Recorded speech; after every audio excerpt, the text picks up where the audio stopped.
Hello my friends, welcome to YouTube channel. I'm your host Indrani. Please subscribe my channel and press the bell icon button. Friends, मैं God से pray करती हूँ कि मेरे जितने भी लिसनर्स हैं, सुनने वाले हैं, सब्सक्राइबर्स हैं, गॉड उनकी हर अच्छी मनोकामनाएं पूर्ण करे और वो जहाँ भी हों खुशबाश रहें। आप भी ज़रूर मुझे अपनी दुआ में याद रखिएगा। जय श्री राम। आज की जो स्टोरी सेंडर है, इनका नाम है सुशांत। मैं सुशांत, मैं राउरकेला में रहता हूँ। मैं गाड़ी बुकिंग का जॉब करता हूँ, वही मेरा काम है। उनमें से मेरी ही गाड़ी जो कि मैं बुक में देता हूँ और फिर एक गाड़ी मैं ही खुद चलाया करता हूँ। एक बार की बात है, मेरे पास एक फ़ोन आया मेरे ऑफिस से कि एक फैमिली को लेकर मुझे जाना है किसी दूर मंदिर में। तो मैं बोला ठीक है, चला जाऊंगा। सुबह सुबह ही मुझे जाना था उनको लेकर। मैं चला गया उनके एड्रेस पर। घर काफ़ी बड़ी थी, खूबसूरत थी। एक बुजुर्ग औरत निकल आई और आकर बोलने लगी, बेटा आओ अंदर आकर चाय पी लो।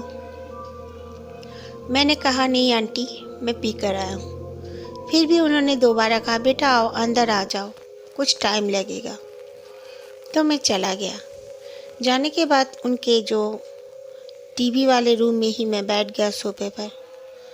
उसके बाद मुझे उनके ऊपर का ही रूम बना हुआ था कुछ, शायद मैं ऊपर तो जाकर देखा नहीं।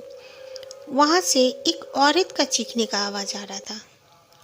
वो औरत काफ़ी ज़ोर ज़ोर से चीख रही थी, अजीबोगरीब कुछ बोल रही थी कि मैं नहीं छोड़ूंगी, मुझे तुम लोग ले जा रहे हो, मुझे यहाँ से तुम लोग भगाना चाहते हो। इस तरह के कुछ वो बोल रही थी, मुझे समझ में आ रहा था।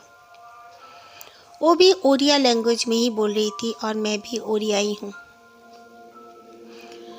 उसके बाद मैंने देखा एक पंडित भी आए अंदर।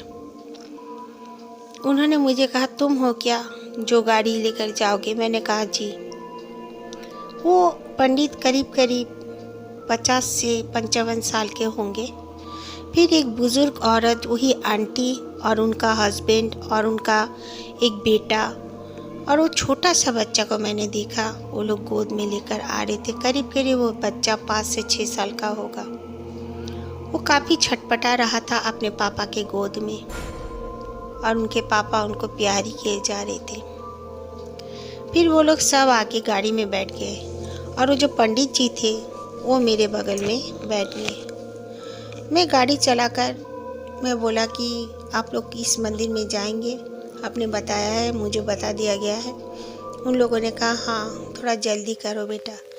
वो लड़का कंटिन्यू चीख रहा था और उसकी आवाज़ ही औरतों जैसे लग रही थी।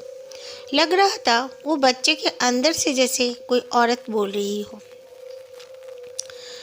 कुछ मिनट चलने के बाद मैं उसे कंटिन्यू अपने जो मिरर होता है उस मिरर से मैं देख रहा था। वो बच्चा उस बुढ़िया का, जो औरत थी, बुज़ुर्ग औरत थी, उसके हाथ पकड़ के झटक दिया और बोलने लगा, बुढ़िया कल मेरा बेटा तुझसे दूध मांग रहा था तो तूने उसे दूध क्यों नहीं दिया? तो वो औरत काफ़ी ज़ोर ज़ोर से रोने लगी, वो बुढ़ी औरत, और कहने लगी, बेटा दूध देना मना है, इसीलिए मैंने नहीं दिया। उस बार बार दूध देना भी अच्छा नहीं होता है बेटा। फिर वो बच्चा जैसे उसके अंदर से ही कोई औरत बोल रही हो, उसने कहा, बुढ़िया तू लोग सोचती है कि तू लोग मुझे यहाँ पर ले जाएगी और मैं अपना बेटा का शरीर छोड़कर चला जाऊँगा। तब मुझे कुछ समझ में आया। फिर भी मैंने ना ही कुछ पूछा ना ही कुछ कहा। और मेरे पास में जो बैठे हुए थे वो पंडित जी बार बार एक बोतल से पानी ले लेके उस बच्चे के ऊपर में छिड़कते तो बच्चा बहुत ज़ोर से चीखता और शांत हो जाता। यही मामला पूरे रास्ते में बना रहा। फिर हम लोग उस मंदिर में आ गए। मंदिर में आने के बाद वो बच्चा काफ़ी छटपटा रहा था। उसे सब लोग मिलकर पकड़कर अंदर ले गए। फिर वहाँ से भी काफ़ी ज़ोर ज़ोर से वो चीख रहा था। उस मंदिर में काफ़ी भीड़ थी। मैं अपने कार पे ही रिटर्न बैठ गया। ठंड का ही मौसम था, गर्मी नहीं थी। धूप अच्छी लग रही थी। करीब करीब 5 से 10 मिनट बाद वो पंडित वापस आ गए। आने के बाद उन्होंने अपने जेब से बीड़ी लेकर फूंकने लगे। मुझे भी ऑफ़र किया, मैंने मना कर दिया। फिर मैंने कहा, पंडित जी, मैं आपसे एक बात पूछना चाहता हूँ, ये मामला क्या है? तो पंडित जी ने बताया कि मैं इनके परिवार का पंडित हूँ। इनके घर में जो भी पूजा पाठ की जाती है मैं ही करता हूँ। यजमान हूँ मैं इनके घर का। इनकी घर में जो बहू थी वो बहू काफ़ी गुस्से वाली थी। इतना गुस्सा करती थी, किसी का बात नहीं मानती थी, कभी भी किसी को सम्मान से बात नहीं करती थी। उनके बेटे के साथ उनका बहू का लव मैरिज हुआ था। सास ससुर को तो जैसे अपना नौकर मानती थी, इस तरह वो व्यवहार करती थी। फिर भी बहू के साथ वो लोग ऐसा कुछ भी नहीं करते थे कि उसकी बहू घर छोड़ के चले जाए। एक रोज़ की बात है, उसकी बहू को उनका बेटा ने बहुत समझाया कि तुम अपना तौर तरीका बदल दो, वरना मम्मी पापा बहुत परेशान हैं तुमसे। उनका जो मम्मी पापा हैं, दोनों बुजुर्ग और दंपत्ति, वो दोनों अपने पोते का मुंह देखकर बिल्कुल शांत रहा करते थे, क्योंकि उनका एक ही बेटा है और बेटा का शादी वो लोग धूमधाम से करना चाहते थे, लेकिन वो अपने मर्जी से शादी करके लाया था। फिर भी इन लोगों ने एक्सेप्ट कर लिया था। लेकिन उनकी किस्मत ही ख़राब है जो ऐसी बहू मिली।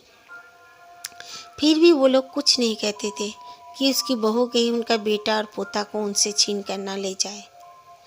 लेकिन उनका जो बहू थी वो हर दम इन लोगों को इंसल्ट करने में एक मौका नहीं छोड़ती और रिश्तेदारों से भी बदतमीजी से बात किया करती थी। एक रोज़ उनका पति, मतलब ये बुजुर्ग दंपतियों का जो बेटा, वो औरत का पति बहुत गुस्सा हो गया।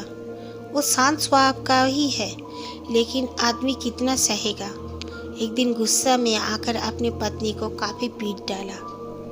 पीटने की वजह से उसकी बहू बहुत इंसल्ट फील की और वो अपने रूम के अंदर में जाकर खुद को फांसी लगा ली। उसके बाद से ही उनके घर में पैरानॉर्मल एक्टिविटी शुरू हो गया। हर किसी की तबीयत खराब रहने लगी, नहीं तो कभी कुछ भी खाना उन लोग का सड़ जाता। फिर वो पंडित जी बताते हैं कि वो पंडित जी ने कहा कि तुम्हारी बहू का आत्मा वापस आ चुका है, तुम लोगों को कुछ करना होगा। पंडित जी ने बहुत पूजा पाठ की, लेकिन कुछ भी फ़ायदा नहीं हुआ और उसके जो पोता था, यानी कि वो औरत का बेटा का ऊपर में ही वो खुद आ गई और आकर इन पे हुक्म करने लगी। जैसे पहले करती थी उसी तरह ये बच्चे को भी उसी तरह वो नचवाने लगी। इसीलिए ये लोग बहुत तंग आ चुके हैं। करीब करीब बहुत जगह ये लोग जा चुके हैं, लेकिन कहीं पे भी इन लोग को अपना हाल नहीं निकला है।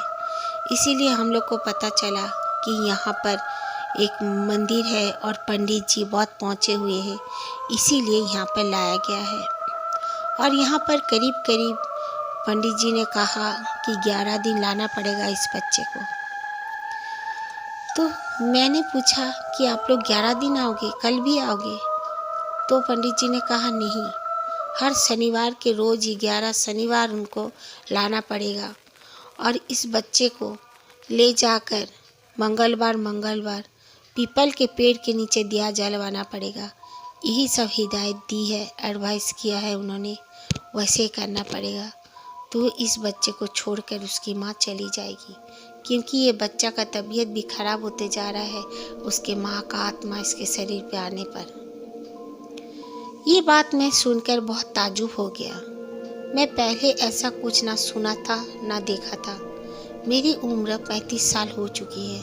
मैं पहली बार ज़िंदगी में वैसा कुछ देखा और सुना। दिल से मैं थोड़ा सा दुखी भी हुआ और मैं घबराया भी और मुझे डर भी लगा। मैं पहले कभी ये सब बातों पे विश्वास नहीं करता था, लेकिन अब मैं विश्वास करने लगा हूँ और मैं भी खुद रोज़ हनुमान चालीसा पढ़ता हूँ। Thank you very much Sushant ji, आपने हमारे साथ अपने स्टोरी शेयर की और फ्रेंड्स, आप भी हम मेरे साथ अपना स्टोरी शेयर कर सकते हो। मैं ये स्टोरी अपने लिसनर्स को सुनाऊंगी, मेरे लिसनर्स बहुत पसंद करेंगे। बाय द वे, सुशांत भाई जो हैं मेरे व्हाट्सएप में स्टोरी सेंड किए थे और फिर मैंने आपके साथ शेयर किए।